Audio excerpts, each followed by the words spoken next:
Hello ladies and gents, I'm the Beanie 101 and here is another XCOM enemy within video detailing the Assault class and some things to take note of when you're leveling up your troops, some skills that I think are brilliant, some skills that I think are terrible, and just generally the thought process that I go through when I'm leveling up my Assault class troopers. Now the first skill for the Assault class is Run and Gun. It's really useful, especially when doing things like rushing for meld, it's good for. And you know, you're going to be rocking a shotgun, so most of the time you want to get really close, so being able to rush in is great. At the Corporal level, you've got two skills which are both, to be honest, are worthy of your time. We've got Tactical Sense, which gives you +5 defense per enemy in sight, up to a maximum of 20. Or you've got Aggression, which gives you an extra 10% critical chance per enemy in sight. So,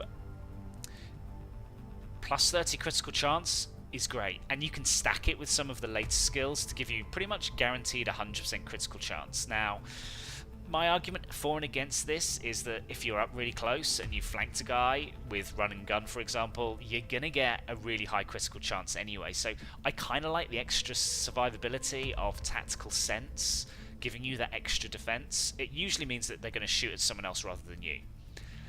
At the Sergeant level, we've got two fairly useful skills here, to be perfectly honest. Lightning Reflexes is really good for those annoying thin men that sit in Overwatch.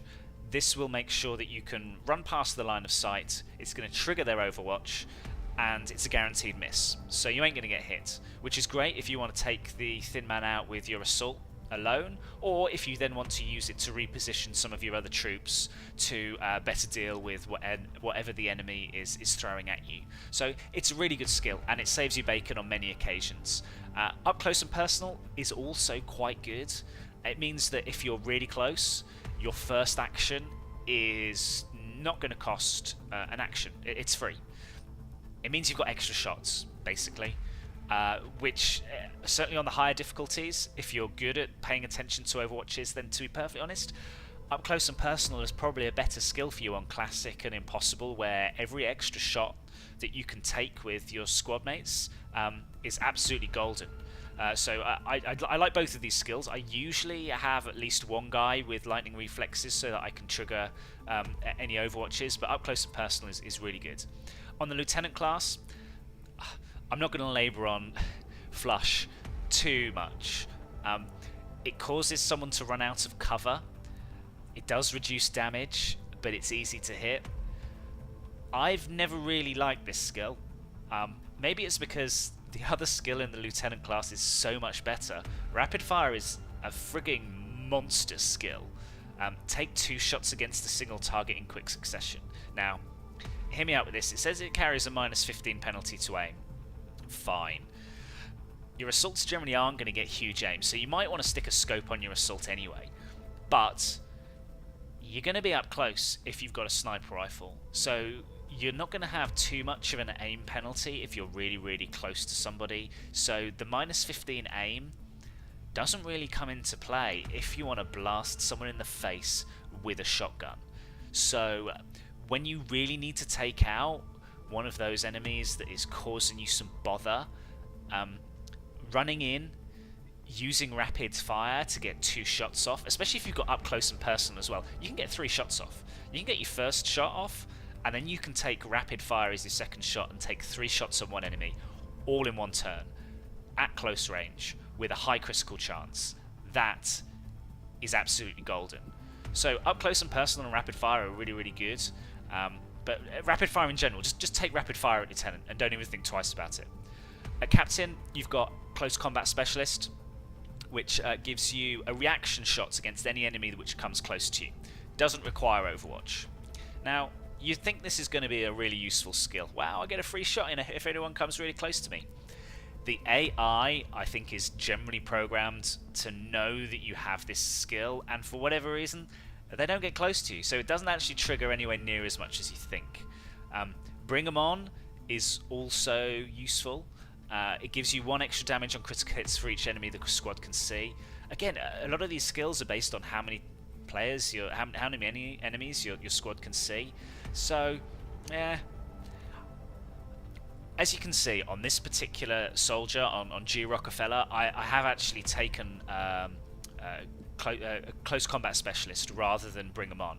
And the reason that I've done that is because if you've got a gene mod like something like mimetic skin, then you can roll straight into a pack of enemies and stay there hidden, and then they're far more likely to come close to you, and you can get a quick blast off on them.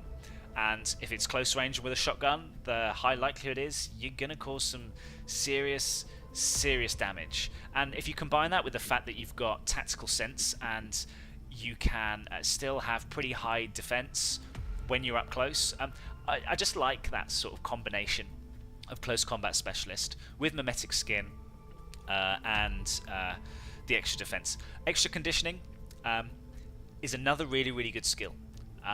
It's the only skill that you get at major class. It gives you extra health based on what armor's equipped. Heavier armor increases the bonus. And we all know what that means. That means that you give by far the strongest piece of armor that you have, the heaviest piece of armor that you have. Titan armor is made for the assault class. Give them it, enjoy it, love it, embrace it. It gives it extra HP. It's beautiful. At Colonel rank, we have a few skills. We've got Killer Instinct.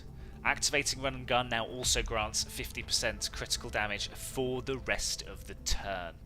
Now, 50% critical after Run and Gun, and you can rapid fire after Run and Gun, I think. Monster damage. Really huge damage. You're almost guaranteed critical hits, which is brilliant. It's one of those skills which it's kind of negated because of the fact that you get high critical chance when you're close anyway, but your other option is Resilience, which gives you immunity to critical hits yourself. Now, don't know about you, but I try and kill enemies as soon as I see them, so I really don't want to get hit.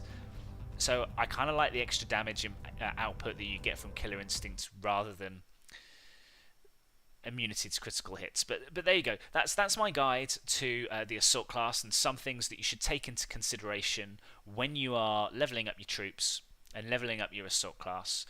If you agree, let me know below, or disagree. And thanks ever so much for watching. I'll see you again soon.